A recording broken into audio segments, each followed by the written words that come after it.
आदाब, आपके साथ मैं हूं नवजोत रंधावा। शाम के 4 बज चुके हैं और वक्त है हमारे खास कार्यक्रम ये हुई ना बात का। और जिस तरीके से प्रधानमंत्री का यूक्रेन दौरा है उसमें वाकई गुड न्यूज की उम्मीद है और वाकई बात यही चल रही है कि अगर बात बनती है तो फिर हर कोई यह कह सकता है कि ये हुई ना बात। 2.5 साल पहले जब रूस ने यूक्रेन पर हमला बोला था तब ये बात सबके मन में थी कि अब क्या होगा। सभी को यही लग रहा था कि रूस के आगे यूक्रेन आसानी से घुटने टेक देगा, लेकिन अमेरिका और सहयोगी देशों के बूते आज तक यूक्रेन खुद से कहीं ताकतवर रूस से जंग लड़ रहा है और यह लड़ाई दुनिया के लिए टेंशन की वजह बनी हुई है। फिलहाल तो ना यूक्रेन हार मानने को तैयार है, ना रूस पीछे हटने को तैयार है। तो ऐसे में सवाल यह है कि जंग आखिर कैसे रुकेगी। इस अबूझ पहेली के बीच प्रधानमंत्री मोदी कल की पहुंचने वाले हैं और उनकी यात्रा इसलिए भी बहुत अहम हो जाती है क्योंकि आपको याद होगा कि जुलाई में प्रधानमंत्री मोदी रूसी राष्ट्रपति व्लादिमीर पुतिन से मिले थे। ऐसे में अब यही माना जा रहा है कि मोदी का ये दौरा न केवल रूस के लिए अहम हो सकता है बल्कि शांति के लिए भी बहुत महत्वपूर्ण हो सकता है। वैसे कहा तो यह भी जा रहा है कि कहीं भारत यूक्रेन और रूस को एक साथ साधने के फेर में कोई बड़ी गलती तो नहीं कर रहा भारत। इन तमाम सवालों पर, बातों पर आज अपने खास मेहमानों से चर्चा करेंगे, लेकिन उससे पहले हम आपको दिखाते हैं अपनी ये खास रिपोर्ट।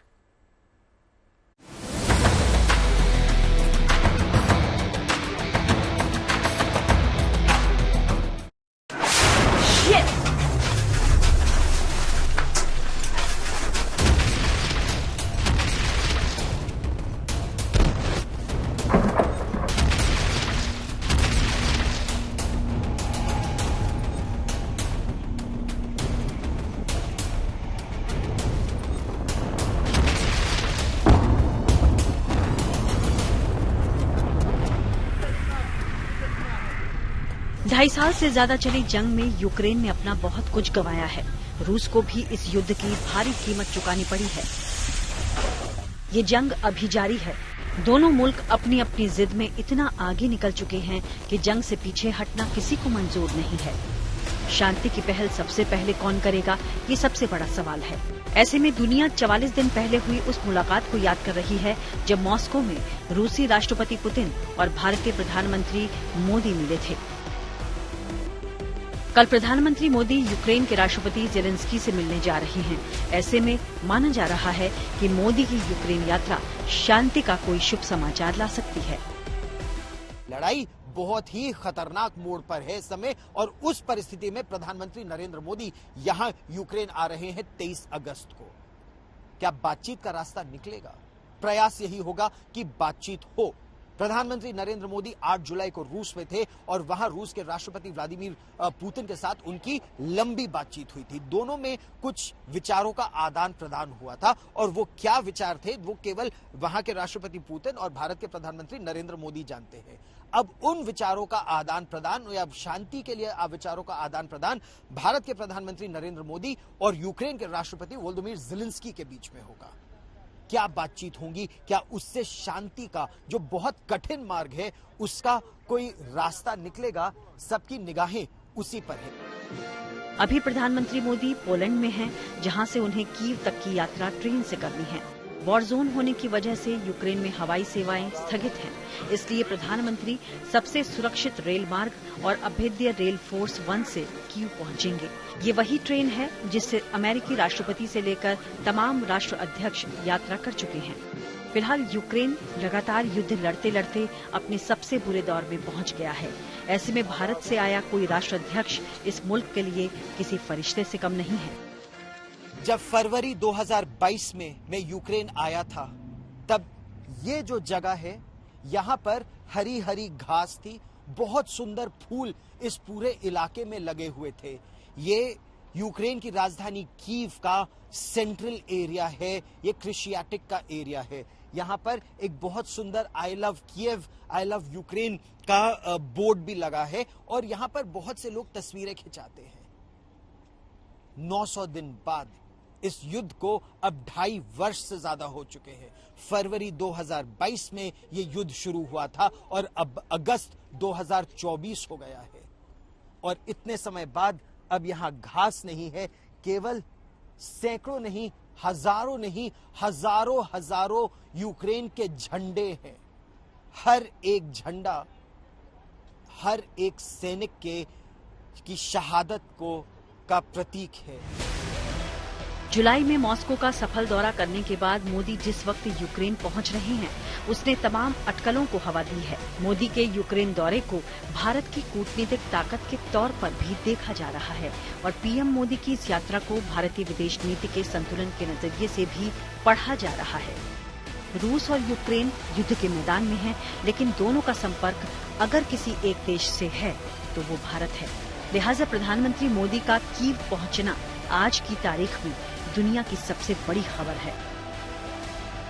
देखिए, प्रधानमंत्री मोदी ने शुरू से ही, जब से ये युद्ध शुरू हुआ है 2.5 साल पहले, तब से ही दोनों साइड से, यूक्रेन से भी रूस से, दोनों से ही कहा है कि डायलॉग और डिप्लोमेसी के जरिए ही शांति संभव है। बैटल फ्रंट पे, बैटल फील्ड के ऊपर कोई शांति नहीं हो सकती, ना कोई वार्ता हो सकती है। और उस सिलसिले में प्रधानमंत्री मोदी ने G7 के लीडर से बात करी है, उन्होंने रशियन प्रेसिडेंट के साथ बात करी है और यूक्रेन भी जाने वाले हैं। तो इससे हमारे बायलैटरल रिलेशंस तो यूक्रेन के साथ हैं ही, लेकिन उसके अलावा किस तरह से शांति की तरफ कुछ बढ़ावा हो सकता है, मैं समझता हूं कि यही एक बड़ा उद्देश्य भी होगा। रूस जैसी महाशक्ति से युद्ध लड़ने में यूक्रेन ने अपना बहुत कुछ गंवाया है।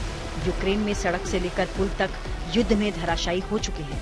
तमाम बड़ी इमारतें मिसाइलों की जद में आकर तहस नहस हो चुकी हैं। यूक्रेन में स्कूल से लेकर अस्पताल तक इस वक्त बुरी हालत में है। सबको पता है कि यूक्रेन में अमेरिका और सहयोगी देशों के बूते अब तक जंग खींची है। ऐसे में अब उसकी जरूरत केवल हथियार ही नहीं है, बल्कि वो कारीगर भी हैं जो युद्ध के बाद यूक्रेन को उसकी पुरानी पहचान लौटाने में उसकी मदद कर सकते हैं। यूक्रेन के पुनर्निर्माण में बहुत से भारतीयों की आवश्यकता है, क्योंकि यूक्रेन के हजारों सिपाहियों ने तो अपने प्राणों का सर्वोच्च बलिदान दे दिया है। कई सिपाही उनके लाखों की संख्या में अभी सीमाओं पर तैनात भी हैं और इसीलिए अब चाहे कृषि हो, और यूक्रेन को जैसा आप जानते भी हैं उसे यूरोप का ब्रेड बास्केट कहा जाता है, तो इसीलिए उस पूरे इलाके में कृषि के लिए उन्हें कृषक चाहिए, यानी एग्रीकल्चरल मैन पावर चाहिए। पहली बात, इंडस्ट्रियल मैन पावर चाहिए, इंफ्रास्ट्रक्चर एक बार दोबारा बनाना है, सड़कें बनानी है, बिल्डिंगों की मरम्मत करनी है, नई बिल्डिंगें बनानी है, स्कूल बनाने हैं, कॉलेज बनाने हैं जो ध्वस्त हो चुके हैं, और उन सब के लिए शिक्षक भी चाहिए, स्किल्ड लेबर भी चाहिए, अनस्किल्ड लेबर भी चाहिए। प्रधानमंत्री मोदी का कीव में बेसब्री से इंतजार हो रहा है। यूक्रेन के लिए भारतीय प्रधानमंत्री उम्मीद की वो किरण बने हुए हैं जो यूक्रेन को खर्चीले युद्ध से भी निजात दिला सकते हैं और आने वाले दिनों में यूक्रेन के पुराने वैभव को हासिल करने में उसकी मदद कर सकते हैं। भारत रूस का भी दोस्त है और यूक्रेन से भी उसके रिश्ते अच्छे रहे हैं। इसी समीकरण ने मोदी के मौजूदा दौरे को और भी ज्यादा महत्वपूर्ण बना दिया है। कीव से गौरव सावंत के साथ bureau report, good news today. तमाम खास मेहमान हमारे साथ मौजूद हैं। प्रधानमंत्री नरेंद्र मोदी का ये दौरा कितना अहम हो जाता है और इसके मायने क्या हैं, ये तमाम सवाल हैं जिस पर आज हम चर्चा करेंगे, समझेंगे अपने खास मेहमानों से। हमारे साथ इस वक्त है मेजर जनरल रिटायर्ड संजय सोई साहब, डिफेंस एक्सपर्ट हैं। हमारे साथ पथिकृत साहब मौजूद हैं, स्ट्रेटेजिक अफेयर एक्सपर्ट हैं। हमारे साथ रोबिन सचदेव जी हैं, फॉरेन अफेयर एक्सपर्ट हैं। हमारे साथ इस वक्त सुरेश गोयल जी हैं, फॉर्मर डिप्लोमेट हैं। तो शुरुआत सोई साहब आप ही से करते हुए सबसे पहले तो यही बताइए सर कि भारत का जो न्यूट्रल स्टैंड है वो दोनों देशों के संबंधों के लिए किस तरह का है? दुनिया किस नजरिए से प्रधानमंत्री नरेंद्र मोदी की इस यात्रा को देखेगी? जी, मेरे से तो जी संजय सोई साहब आपसे सवाल। जी तो ऐसा है कि ये सबसे पहले तो मैं ये कहूंगा कि वाकई में एक हिस्टोरिक विजिट है और पहली बार आजादी मिलने के बाद यूक्रेन में कोई भारत के प्रधानमंत्री जा रहे हैं, और खास तौर से ऐसे समय में जबकि रशिया और यूक्रेन का युद्ध तकरीबन 900 दिन से ज्यादा हो गया। 22 फरवरी से अभी तक चले जा रहा है, 3 साल होने वाले, 2.5 साल हो चुके हैं इसको। तो यहाँ पर एक चीज और यहाँ पे नजर आती है कि ये भारत का नजरिया दिखाता है कि भारत किस प्रकार से दुनिया में सभी के साथ बराबरी का संबंध रखता है। अभी हमने 7-8 जुलाई को प्राइम मिनिस्टर हमारे रशिया गए थे, अभी यूक्रेन गए। हालांकि तब यूक्रेन के प्रेसिडेंट ने कुछ उसके बारे में कहा भी था कि किस प्रकार से ये ठीक नहीं है इस तरह का विजिट, लेकिन एक तरह से मैं ये कहूंगा कि हमारी दरिया दिली है, जिसके लिए हम शुरू से माने जाते हैं कि जहां से हमारे संबंध भी खराब होते हैं, लेकिन हम दुनिया के हित के लिए, मानवता के हित के लिए काम करते हैं। और यहाँ पर जिस प्रकार से प्रधानमंत्री मोदी ने एक बार नहीं अनेकों बार ये कहा है कि ये इरा युद्ध का नहीं है, ये इरा शांति का है, बातचीत का है, डिप्लोमेसी का है। ये चाहे वो G7 मीटिंग हो, G20 मीटिंग हो, पुतिन के साथ जब बातचीत हो, या अभी जब पोलैंड में भी उन्होंने यही बयान दिया है, तो ये हमारी सोच शुरू से रही है। और ये हमारी सोच शुरू से रही है कि रशिया के साथ भी अच्छे संबंध है, EU के साथ भी अच्छे संबंध है, अमेरिका के साथ भी अच्छे संबंध है, और यूक्रेन को भी हम मदद देते रहे समय समय पर, चाहे वो मेडिकल हेल्प हो, पावर जनरेशन हो, या फिर राशन या अन्य प्रकार की जो मदद भारत देता रहा है। तो भारत ने तकरीबन दोनों के साथ एक अच्छा रिलेशन बनाए हुए, और ये जो विजिट है वाकई में वहां की जनता के लिए भी एक काफी मोरल बूस्टिंग रहेगा, क्योंकि भारत का जो आज स्टैंड है दुनिया में, वो जो कद है वो काफी बड़ा हो गया, काफी लोग मानते हैं इस चीज को, और एक ट्रस्ट फैक्टर जो है, भरोसे का जो फैक्टर है भारत के ऊपर और मोदी जी के ऊपर, कि चाहे देखिए आप टर्की ने हमारे साथ संबंध अच्छे नहीं थे, लेकिन वहां प्राकृतिक आपदा आई तो हमने वहां सब मदद दी, वैक्सीन पहुंचाई दुनिया में। तो ये लोग समझते हैं, देखते हैं। तो आज जो भरोसे वाली बात है, यहाँ पर जो भी हम बात करेंगे न्यूट्रल तौर पे बात करेंगे, और यही बात एक बहुत बड़ी ताकत है भारत की। बिल्कुल, भारत की यही ताकत है। मैं लौटूंगी संजय सर, हमारे साथ सुरेश गोयल जी भी मौजूद है। सुरेश जी, किस तरीके से आप इस विजिट को देख रहे हैं? अभी हाल फिलहाल में प्रधानमंत्री रशिया गए थे, अब यूक्रेन का दौरा, पोलैंड के बाद ये दौरा हो रहा है। किन किन मायनों में ये दौरा बहुत ज्यादा खास हो जाता है? क्योंकि देखिए, जहां तक बात है कि जंग खत्म करने की, तो नहीं लग रहा ऐसा कि दोनों तरफ से कोई भी पहल करेगा, किसी ना किसी को तो मध्यस्थ की भूमिका निभानी ही पड़ेगी। कितना बड़ा रोल भारत इसमें निभा सकता है? बहुत मुश्किल सवाल है आपका कि भारत इस जंग की को खत्म करने में या मध्यस्थता में कितना बड़ा रोल निभा सकता है। मैं पहले चलता हूं पोलैंड की तरफ। देखिए, पोलैंड की विजिट जो हो रही है उसमें दो चीजें बहुत अहम है। एक तो यह है कि बायलैटरली भारत और पोलैंड के संबंध आज से नहीं, पिछले 50 साल से, खासतौर पर 40 साल से, जब तक कि मैं भारतीय विदेश सेवा में काम करता रहा हूँ, काफी अच्छे संबंध रहे हैं। इंडोलॉजी का एरिया रहा हो, संस्कृत का है, योगा का है। मेरे ख्याल है इस टाइम पर पूरे यूरोप में सबसे ज्यादा योगा के सेंटर पोलैंड में है। संस्कृत की पढ़ाई जो पोलैंड में होती है, काफी कम देशों में ऐसी पढ़ाई होती है। एक तो ये है बायलैटरल, इन्वेस्टमेंट की बात कर ले, ट्रेड की बात कर ले। लेकिन मेरा ख्याल है सबसे ज्यादा चीज ये है कि जब प्रधानमंत्री ने पोलैंड की विजिट करने का फैसला किया, एक सिग्नल है कि हमारी निगाह में स्ट्रेटेजिकली पोलैंड की सेंट्रलिटी, पोलैंड की जो एक अहम भूमिका है सेंट्रल यूरोप में, वो बहुत जरूरी है, खास तौर पर यूक्रेन वॉर को देखते हुए। आपको याद होगा कि जो भी सप्लाईज होती रही हैं या वहां से जो रिफ्यूजीज निकलते रहे हैं, उनमें पोलैंड की काफी अच्छी भूमिका रही है। हमारे स्टूडेंट जो निकले वो पोलैंड के थ्रू निकले। तो एक तो पोलैंड की भूमिका को एक्नॉलेज करना और ये मानना कि इस वॉर का खत्म करना या चलना या पूरे यूरोप की सिक्योरिटी में पोलैंड की भूमिका बहुत अहम रहेगी। Centrality of Poland in central Europe, मैं ऐसे कहूंगा। ये यूक्रेन के ऊपर आते हैं हम। जिस तरह से ये वॉर चल रही है अभी, मैं नहीं समझता हूं कि वॉर के जल्दी खत्म होने के आसार हैं। अगर यूक्रेन ने रशिया अपने ईस्ट में, रशिया के कुर्स्क में कब्जा किया है कुछ एरिया में, कोई 1200 स्क्वायर किलोमीटर, किसी भी हालत में रशिया उस कब्जे वाली जगह को लिए बिना वॉर खत्म नहीं हुई। इसी तरह यूक्रेन में जो जंग चल रही है, मैं नहीं समझता कि यूक्रेन जब तक नहीं समझ कि उसको एक वॉर रेपरेशन मिले, शांति हो, वो नेटो का मेंबर मिले। आपको याद होगा कि वॉर शुरू हुई थी यूक्रेन की डिमांड से कि यूक्रेन को नेटो का मेंबर बनना है, वो अभी तक हुआ नहीं है ये। और इसके साथ साथ बात यह है कि यूएसए और वेस्टर्न यूरोप इसके बारे में क्या अपनी एक स्टैंड लेते हैं।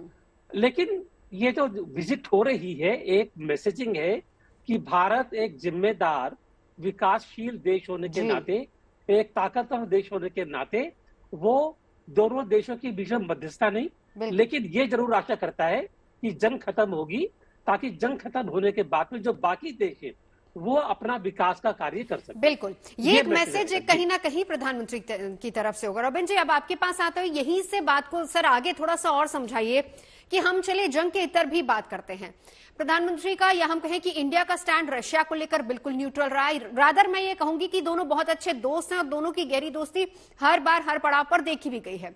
जहां तक यूक्रेन की बात है, वहां से भी भारत के रिश्ते बहुत अच्छे हैं। तो प्रधानमंत्री नरेंद्र मोदी अगर वहां जा रहे हैं, एक संदेश जरूर ये है कि ठीक है, जंग खत्म हो जाए तो ये बहुत अच्छी बात है, ये हर कोई शांति पसंद मुल्क इस बात को मानेगा। लेकिन इसके अलावा प्रधानमंत्री के इस दौरे से और क्या क्या उम्मीदें, किस किस क्षेत्र से उम्मीदें लगाई जा सकती हैं? थैंक यू वेरी मच, या will come to that. But सबसे बड़ा संदेश तो इस दौरे से है कि ये दौरा हो रहा है। टाइमिंग इस दौरे की देखिए, हमारी मतलब फॉरेन मिनिस्ट्री या पीएम ऑफिस ने जो डिसाइड किया कि ये दौरा करना है, ये एक डिसीजन है ना। सबसे अहम बात तो ये है, ये डिसीजन की दुनिया को, हमें भी पता है जब ये दौरा होगा दुनिया देखेगी, दुनिया अपने अलग अलग एंगल से इंटरप्रिटेशन लगाएगी, राइट। पर हमने ये डिसाइड किया कि ये कदम हमें उठाना है इस समय इंडिया का रोल ग्लोबल थिएटर पे दिखाने के लिए या कंट्रीब्यूशन के लिए। That's one. मैं आपको इस क्वेश्चन पे आता हूं कि क्या अलग अलग चीजें होंगी। एक आपके जो कोलीग थे गौरव जो कह रहे थे, डेफिनेटली यस, यूक्रेन के अंदर जो पोस्ट वॉर कंस्ट्रक्शन रिकंस्ट्रक्शन होगा वो बहुत बड़ा एक स्कोप होगा। उसमें एस्टिमेट्स है एनीवे फ्रॉम $800 बिलियन से कोई कहता है $1.3 ट्रिलियन रहेगा यूक्रेन को वापस खड़ा होने में। रिकंस्ट्रक्शन, वही अस्पताल, सड़कें, पावर प्लांट, बिजली plant, water plant, schools, hospitals इत्यादि, उसमें भारत की construction companies can play a big role और ऑफ कोर्स हमारी manpower can also play a big role. तो वो एक फ्यूचर में मैं कहूंगा।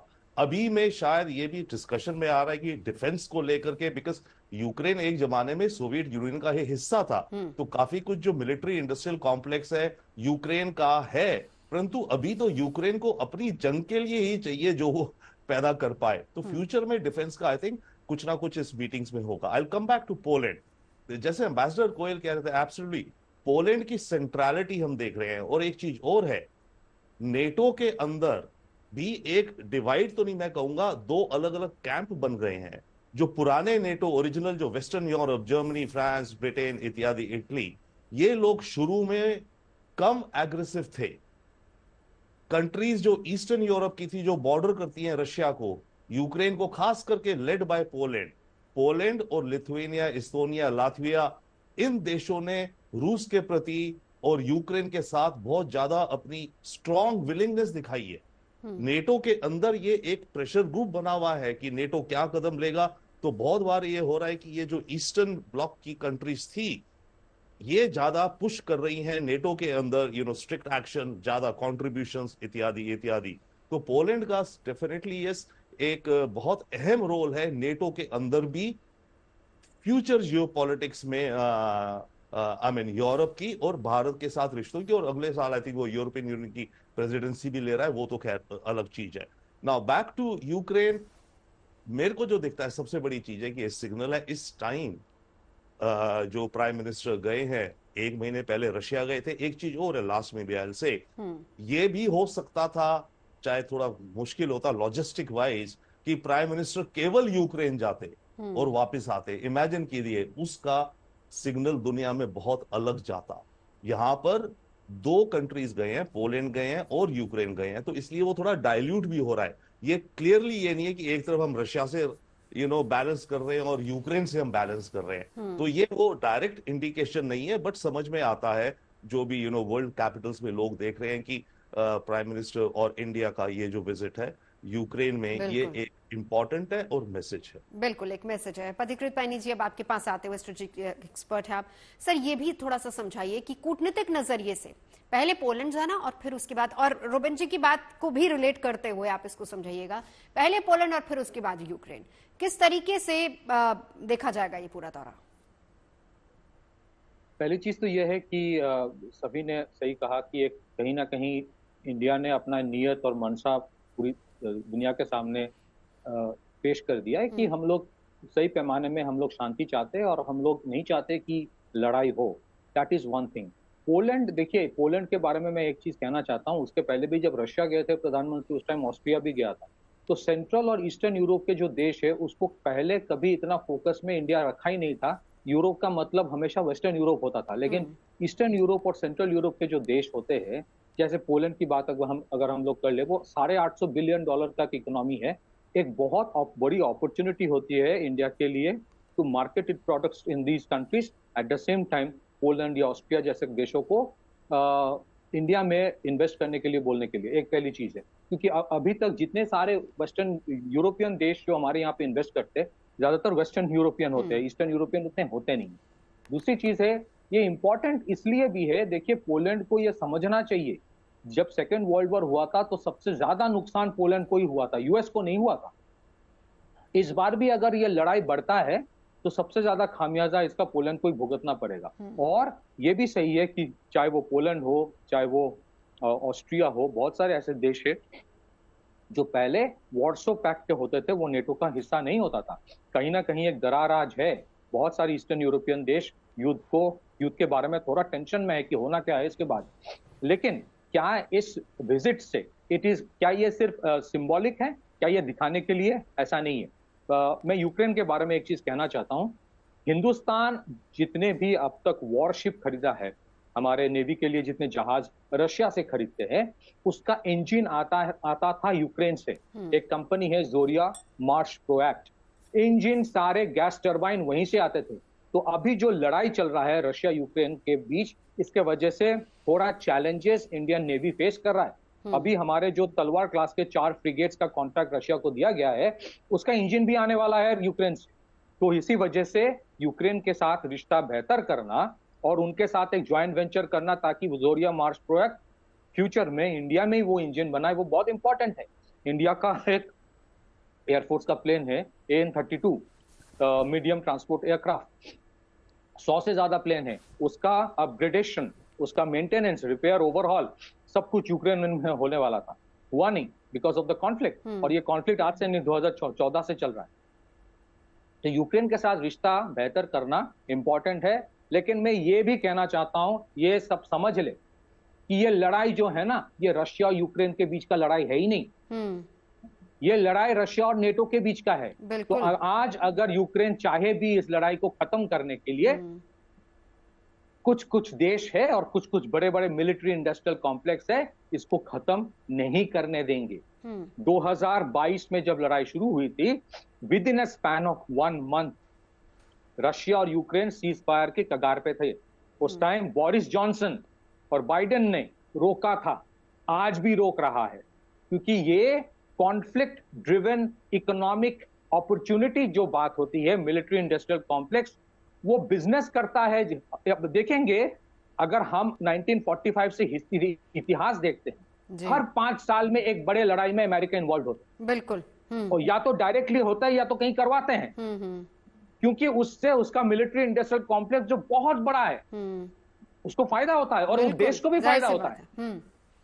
तो वो खत्म नहीं करने देंगे। इसी पर एक रिएक्शन जरा मैं संजय सोई साहब का भी ले लेती हूँ। संजय सोई साहब, देखिए बहुत अच्छी बात कही है इन्होंने, लेकिन इसी के साथ साथ अगर वॉर खत्म नहीं होती, बात उन्होंने भी सही कही है, अगला सवाल ये भी बनता है, क्योंकि नेटो में भी स्प्लिट है, दोनों डिवीजन, वहां पर भी अलग अलग विरोधाभासी स्वर सुनाई दे रहे हैं, उस पर चर्चा करेंगे। लेकिन उससे पहले, जंग अगर लंबी चलती है तो जो डील्स भारत की यूक्रेन के साथ हैं, उन पर पहली बात तो अभी तक जितना असर हुआ है उस पर आपकी एक राय, और दूसरी बात आने वाले समय में खासतौर पर डिफेंस सेक्टर की अगर बात करें तो कैसे भारत यूक्रेन के साथ आगे बढ़ेगा?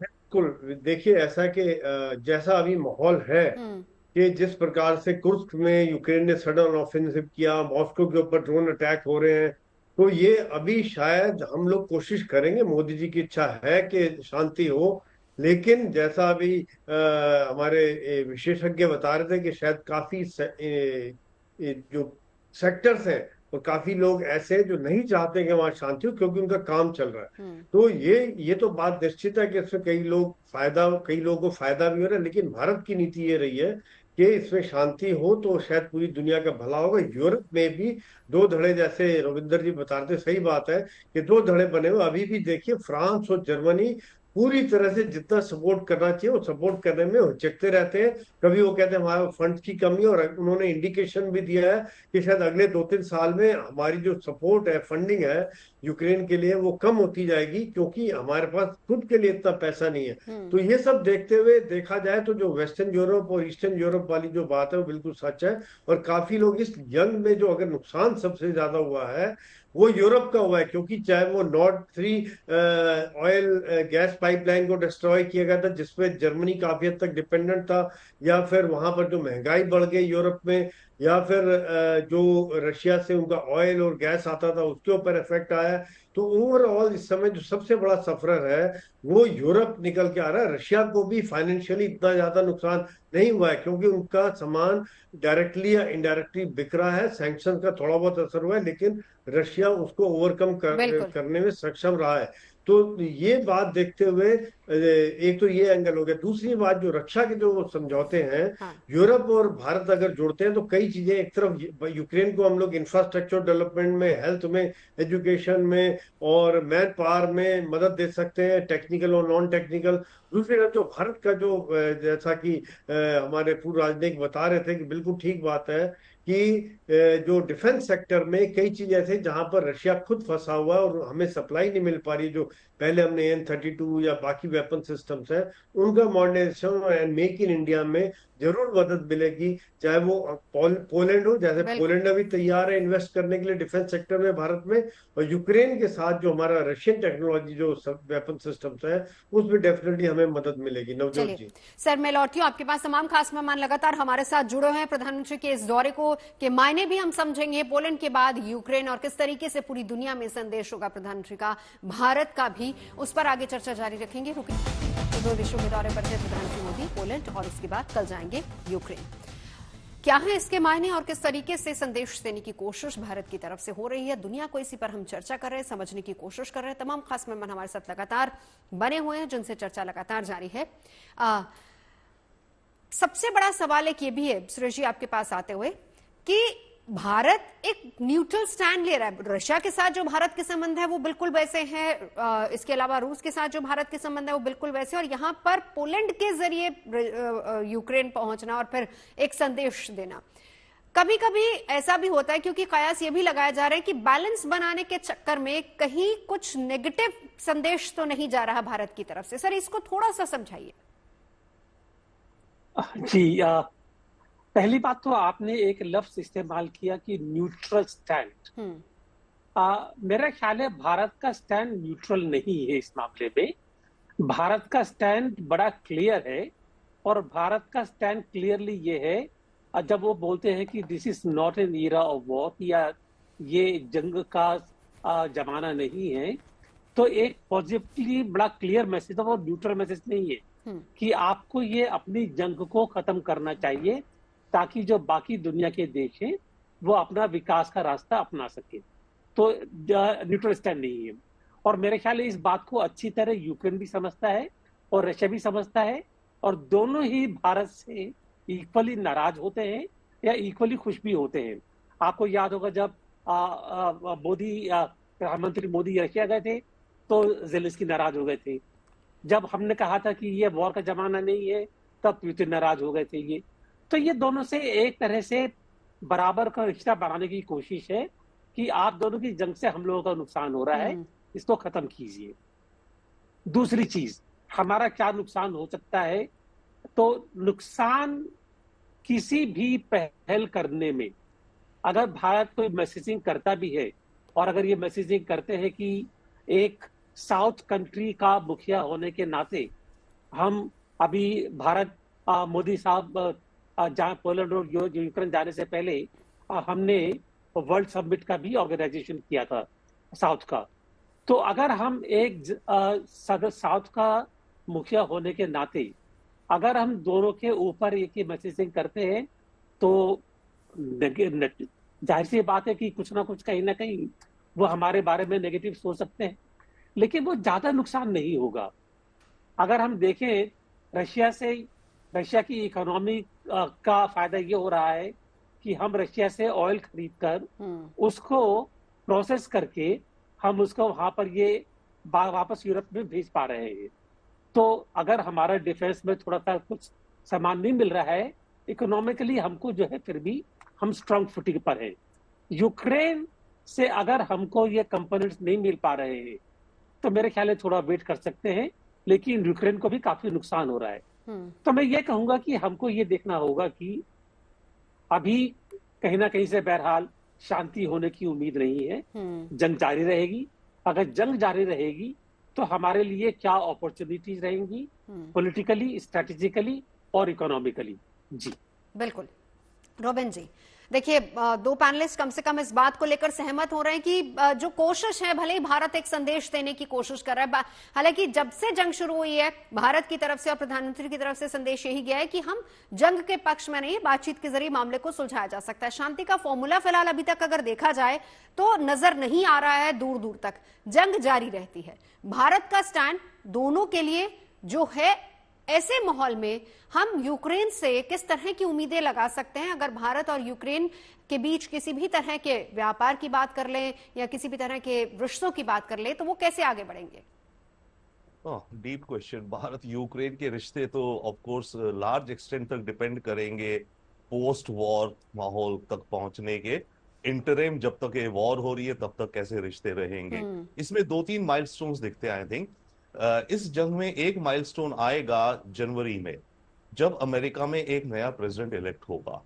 अगर डोनाल्ड ट्रंप आते हैं तो वो तो कह रहे मैं कोई जादू छड़ी चला करके 24 घंटे के अंदर रोक दूंगा, उसका पता नहीं वो क्या होगा, पर वो इंडिकेट करता है कुछ होगा। और अगर कमला हैरिस आती है तब अमेरिकन पॉलिसी कैसे जाती है। तो एक एलिमेंट, एक माइलस्टोन हम शायद देख सकते हैं। ये लंबी चलेगी, 6 महीने, 9 महीने, 12, 18, वी डोंट नो, बट 6 महीने में एक ऐसा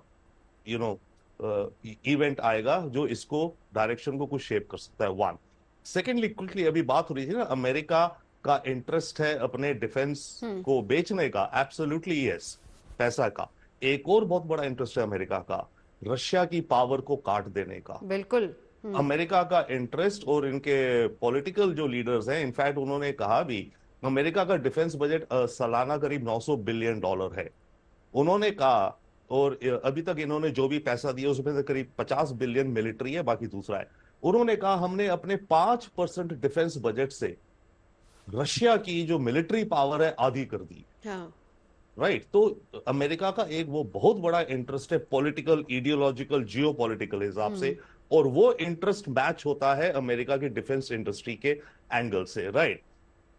तीसरा पॉइंट, अभी जो हम कह रहे थे, यस न्यूट्रल, एब्सोल्युटली नॉट, हम अपना इंटरेस्ट देख रहे हैं इस सारे में। एंड डेफिनेटली यस, जब हम कहते हैं ये युग युद्ध का नहीं है, ये युग है जियो और जीने दो का। उसके चलते हम दुनिया में सद्भावना और अपनी हम नेचुरल लीडरशिप आगे ला रहे हैं out of global south, as ambassador Goyal says, as general सोई is saying also. Right. Last point जो आपका था कि कई बार होता है कि हम इधर गए उधर गए, हमें नुकसान ना हो। यस, व्हाई नॉट, कुछ भी हो सकता है। आज की आप ऑप्टिक्स देखिए, आज मोदी जी यूक्रेन में होंगे और उधर मॉस्को में चाइना का प्राइम मिनिस्टर पुतिन से मिल रहा है। राइट। और अगर आपको याद हो, जब मोदी जी मॉस्को में थे तब what ever by chance NATO की मीटिंग वॉशिंगटन डीसी में चल रही थी। तो इस पूरी गेम में जो है एक एलिमेंट ये आएगा, कभी हो सकता है कि रशिया चीन की तरफ ज्यादा झुकता जाएगा, और अगर रशिया चाइना की तरफ ज्यादा झुकता गया तो हम शायद अमेरिका की तरफ ज्यादा झुकेंगे। अब उसमें हमें नुकसान भी है। उसमें नुकसान हमें ये है कि हम अपनी स्ट्रेटेजिक ऑटोनॉमी जो हम सोचते हैं, हमारी डिग्रीज ऑफ फ्रीडम की, हम अपने हिसाब से चलेंगे, बट हम अगर यूएस वाले कैंप में ज्यादा, आई वुड नॉट से डिपेंडेंट, बट हमें पर फोर्स लॉजिकली हमें उस तरफ और जाना पड़ेगा। चाहे हम अमेरिका से रिश्ते यस बढ़ा रहे हैं, बहुत अच्छी डिफेंस पार्टनरशिप, बिजनेस पार्टनरशिप, सारे बड़े अच्छी ट्रेजेक्टरी जा रही है हमारे रिश्तों की, बट वो अलग चीज होती है जब हम अपनी चॉइस से कर रहे हैं। परंतु अगर रशिया ज्यादा चीन की तरफ ज्यादा गया तो फिर अनफॉर्चुनेटली हमें भी अमेरिका की तरफ ज्यादा झुकना पड़ेगा। समीकरण थोड़ा सा फिर बिगड़ेगा अगर ऐसा होता है तो। बिल्कुल। और उसके लिए कहीं ना कहीं भारत को तैयार भी रहना होगा। पथिकृत जी, अब आप ही के पास आते हुए, उसके लिए भारत को रेडी होना होगा, और ऐसे में बहुत इंपॉर्टेंट ये हो जाता है कि भारत खुद को किस तरीके से तैयार करता है। उसमें भारत की पॉलिसीज क्या क्या होंगी, दूसरे मुल्कों के साथ किस तरीके से उसके रिश्ते, कहां पर किस तरह का स्टैंड होना चाहिए, और खुद भारत अपने आप को कहां किस तरीके से स्टैंड करेगा, ये भी इंपॉर्टेंट है। देखिए, इसीलिए कोविड के टाइम जब आत्मनिर्भर भारत की बात हुई थी तब से जो मोदी जी ने एक मुहिम चलाई है कि आपकी सप्लाई चेन जो है वो रेसिलिएंट हो, ताकि कहीं और कुछ होता है तो उसका ज्यादा इम्पैक्ट आपके इकोनॉमी के ऊपर ना पड़े, उसके ऊपर बहुत बड़े पैमाने में काम चल रहा है। रविंद्र जी बोल रहे थे कि थोड़ा अमेरिका की तरफ टिल्ट होने की बात। अमेरिका के तरफ जब टिल्ट होने की बात होती है, वो तो हम चाहते नहीं कि हम लोग आत्मनिर्भर बने। आप बताइए, जो तेजस का इंजन है, तेजस जो लाइट कॉम्बैट एयरक्राफ्ट का जो 83 अभी उसका कॉन्ट्रैक्ट दिया गया था हिंदुस्तान एरोनॉटिक्स को, उसका इंजन के ऊपर जनरल इलेक्ट्रिक जो पॉलिटिक्स कर रहा है, जिस तरह से उस इंजन का सप्लाई रोक के रखा है, और उससे हमारे पूरे तेजस प्रोग्राम बर्बाद है ऑलमोस्ट। और उसके बाद जो अपाचे हेलीकॉप्टर का डील दिया गया था उनको, फिर उसी का भी यही हाल है कि अभी तक 4 साल हो गए, एक हेलीकॉप्टर उन लोगों ने सप्लाई नहीं किया। तो बात यह है कि इंडिया तो क्लियर है कि हम सबके साथ रिश्ता बना के रखना चाहते हैं, हम वसुधैव कुटुंबकम में विश्वास करते हैं, लेकिन भले ही आज रशिया चाइना की तरफ जा रहा है और उसके लिए वेस्ट ने रशिया को मजबूर किया कि उसके पास कोई ऑप्शन ही नहीं है चाइना की तरफ जाने के सिवा। लेकिन अगर हम यूएस की तरफ थोड़ा झुकते भी है तो उसका हमें फायदा क्या हुआ आज तक बताइए? ना हमें कोई क्रिटिकल टेक्नोलॉजी मिलता है, ना टेक्नोलॉजी क्रायोजेनिक इंजन का पहले मिला था, ना सुपर कंप्यूटर का मिला था। पाकिस्तान को आज भी अमेरिका सपोर्ट करता रहता है, टेररिज्म के ऊपर चुप्पी बैठा के रखता है, और जब डिफेंस की कोलैबोरेशन की बात होती है तो इंजन लेके पॉलिटिक्स चलता है। तो इसीलिए मैं इतना ही कहना चाहता हूं, अमेरिका के साथ जनरली रिश्ता हमारा अच्छा है और अच्छा रहना चाहिए, लेकिन ये सोचना कि अमेरिका हमारा मदद करेगा, मुझे थोड़ा सा डाउट है। मैं 1 मिनट के लिए 30 सेकंड के लिए आपको रोकना चाहूंगी, बहुत इंपॉर्टेंट पॉइंट है। रोबिन जी, इस पे कुछ कहना चाहेंगे आप? देखिए, बहुत इंपॉर्टेंट अहम पॉइंट है। हम आज आत्मनिर्भर की तरफ आगे बढ़ रहे हैं, लेकिन हमारे आत्मनिर्भर मिशन में अगर कोई रोड़ा अटका रहा है, जाहिर सी बात है अमेरिका सर्टनली रोड़ा अटका रहा है। ये सारी गेम लीवरेजेस की है, बार्गेनिंग की है। वो अगर कुछ जो टेक्नोलॉजी ट्रांसफर डिले कर रहे हैं, अमेरिका भारत से कुछ चाहता है कि हमारी कुछ पॉलिसी में बदलाव हो, could be even related to the Israel Gaza war, ये वो। तो पॉइंट ये होगा कि अगर रशिया चाइना के ब्लॉक में ज्यादा चला गया तो हमारे पास जो डिग्री ऑफ फ्रीडम जिसे कहा जाता है ना, ऑप्शंस कम हो जाएंगी और अमेरिका के पास ऑप्शंस बढ़ जाएंगी हमारी आर्म ट्विस्टिंग करने की। अब उस आर्म ट्विस्टिंग से हम कैसे जूझते हैं, हम कितने आत्मनिर्भर होते हैं, या हम उस आर्म ट्विस्ट में थोड़ा गिव एंड टेक भी होता है, ओके, वो भी हम करेंगे अपने लॉन्ग टर्म स्ट्रेटेजिक इंटरेस्ट के लिए। तो वो पूरा गेम में आ जाएगा। मैं पथिकृत जी इस पर जवाब देंगे, लेकिन एक बार संजय सोई जी का भी एक रिएक्शन इस पे, फिर एक रिएक्शन सुरेश जी का लेंगे, फिर मैं पथिकृत जी आपके पास आऊंगी। संजय जी। नहीं, बिल्कुल जो मैं मिस्टर रविंदर कह रहे हैं, बिल्कुल उस बात से सहमत हूं, क्योंकि आज अगर हम चाहे जिस प्रकार से एक तरफ पाकिस्तान, एक तरफ चाइना है और एक तरफ हमारी इंटरनल सिचुएशन है, यहाँ से अगर कल भी हमें जूझना पड़ेगा तो अल्टीमेटली हमें खुद ही जूझना पड़ेगा अगर हम किसी के भरोसे रहेंगे। क्योंकि रशिया और चाइना की जिस प्रकार से प्रॉक्सिमिटी बढ़ रही है, और चाइना भी रशिया से वेपन सिस्टम ले रहा है, S-400 और जो एयरक्राफ्ट उन्होंने लिए हुए हैं, और अमेरिका की रिलायबिलिटी डाउटफुल रहेगी। तो अल्टीमेटली कुछ भी होने से एक सबसे बड़ा जो मैसेज है वो है हमें आत्मनिर्भर होना। और रशिया अगर 2.5 साल से लड़ाई लड़ पा रहा है, वो क्योंकि वो आत्मनिर्भर अपनी आर्म इंडस्ट्री में है। यही कारण है कि रशिया लड़ाई लड़ पा रहा है, नहीं तो हम 10 दिन लड़ाई लड़ने में मुश्किल हो जाएगा हमारे लिए। जी नवजोत जी। बिल्कुल, और इसीलिए कोशिश हमारी भी आत्मनिर्भर भारत की तरफ आगे बढ़ रही है। जी, एक कमेंट आपका भी सर इसी पे। जी, 2 छोटी छोटी बातें इस सिलसिले में। पहली बात तो ये कि आत्मनिर्भरता का मतलब ये नहीं है कि जो भी बनना है भारत में या जो हमारी जरूरतें हैं वो हम सारा खुद बनाएंगे। आत्मनिर्भरता का मतलब ये है कि हम जो ग्लोबल सप्लाई चेन है उसमें इतना इंटीग्रेट हो जाए कि बिना हमारे वो ग्लोबल ट्रेड संभव नहीं हो पाए, या ग्लोबल मैन्युफैक्चरिंग में हमारा रोल जैसे चाइना का था कि बिना चाइना के आजकल आप ग्लोबल मैन्युफैक्चरिंग को इमेजिन भी नहीं कर सकते हैं। तो ऐसा ही भारत का होना चाहिए। तो रेजिलियंस, ग्लोबल सप्लाई चेन, एक तो चीज ये है। दूसरी चीज, अगर हम ये उम्मीद रखते हैं कि चाहे यूएसए हो या रशिया हो या कोई भी देश हो कि वो एक चैरिटी के ऊपर हमारे साथ अच्छे संबंध करेगा, तो नहीं होता है। बिल्कुल।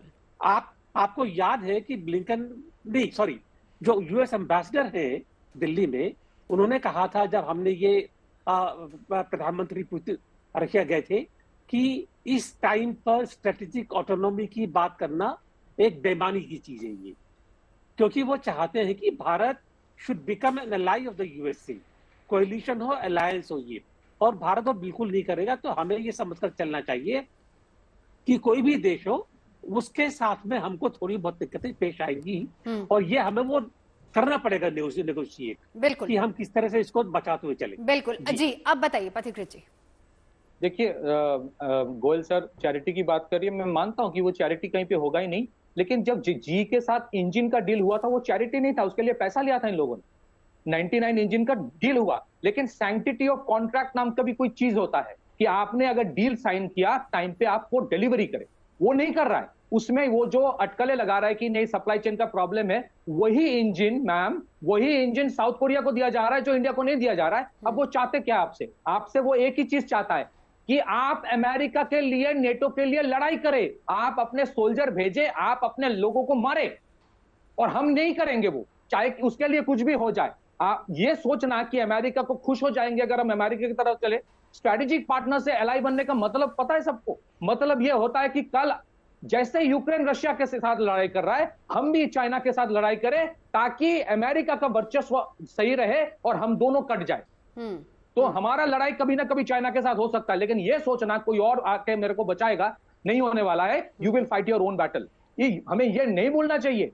एंड मैं ये मानता हूं अमेरिका के साथ हमारा नेचुरल पार्टनरशिप है, बहुत सारी एरियाज है जहां हमारा कन्वर्जेंस है, हमारे रिश्ते अच्छा होना चाहिए। लेकिन यही यूएस का एक्सपेक्शन है जिसने 40-50 साल तक पाकिस्तान को सपोर्ट करता गया, टेररिज्म को माना ही नहीं कि टेररिज्म वहां से पैदा होकर दूसरे देशों को नुकसान पहुंचा रहा है। टेक्नोलॉजी में आत्मनिर्भर का मतलब मैं कभी नहीं बोलूंगा हर चीज यहां पे बनाओ, और यही चीज इंडिया को समझना चाहिए। आत्मनिर्भर आप तब तक नहीं बन पाओगे जब तक आपका खुद का प्रोपल्शन सिस्टम नहीं होगा, आपके खुद का इंजन नहीं होगा, चाहे वो गैस टरबाइन जहाज के लिए हो, चाहे वो कमिंस का इंजन टैंक के लिए हो, चाहे वो एयरक्राफ्ट के लिए जी का इंजन हो, आपको वो इन्वेस्ट करना चाहिए। दुख की बात है इस देश में 40-50 साल तक रिसर्च एंड डेवलपमेंट में, उस चीज में कम से कम प्रोपल्शन सिस्टम में हम लोगों ने इन्वेस्ट नहीं किया है। So this is a problem for us, it will take time. और इसी वजह से मैम इंडिया क्या कर रहा है, India is trying to keep peace with everyone. नहीं, लेकिन उसी के साथ थोड़ी पॉलिसीज भी तो बदली हैं। एक बार रोबिन जी, पॉलिसीज भी तो बदली हैं। आज की डेट में हम हथियार ले नहीं रहे, हम तो उनकी पूरी टेक्नोलॉजी ले रहे हैं ना। काम शुरू हुआ है। जी हाँ, काम डेफिनेटली शुरू है, पर लंबा रास्ता है। टेक्नोलॉजी ट्रांसफर बड़ी कॉम्प्लिकेटेड हो जाती है, और हर देश अपने इंटरेस्ट में अपनी टेक्नोलॉजी अपने हिसाब से ट्रांसफर करता है। और एब्सोल्युटली यस, कोई भी चीज हम 0 to 100 पूरी की पूरी अपने देश में नहीं बना पाएंगे। कोई देश नहीं बना पाता, अमेरिका तक नहीं बना रहा है अपनी कोई, फ्रांस, इंग्लैंड जो भी कहिए, 100% किसी का अपना है ही नहीं। सब कंपोनेंट्स प्रोक्योर करते हैं। फिर होता है कि कुछ कंपोनेंट्स जो कि क्रिटिकल हो, वो अगर वो बना लें तो उसको हम एडवांस मानेंगे, परंतु उस रास्ते में, उस डायरेक्शन में पहुंचने में हमें भी बहुत वक्त लगेगा। और बिल्कुल आखिरी कमेंट R&D संजय सोई जी। देखिए, ऐसा है कि भारत में बदलाव बहुत आया। 2016 के बाद से न्यू डिफेंस प्रोक्योरमेंट पॉलिसी है, उसके बाद से प्राइवेट सेक्टर को जो बढ़ावा दिया गया है, उससे एक बहुत बड़ा गेम चेंजर साबित हुआ है। और आज भारत नेक्स्ट इंपोर्टर की बजाय एक्सपोर्ट भी कर रहे हैं हम लोग हथियार।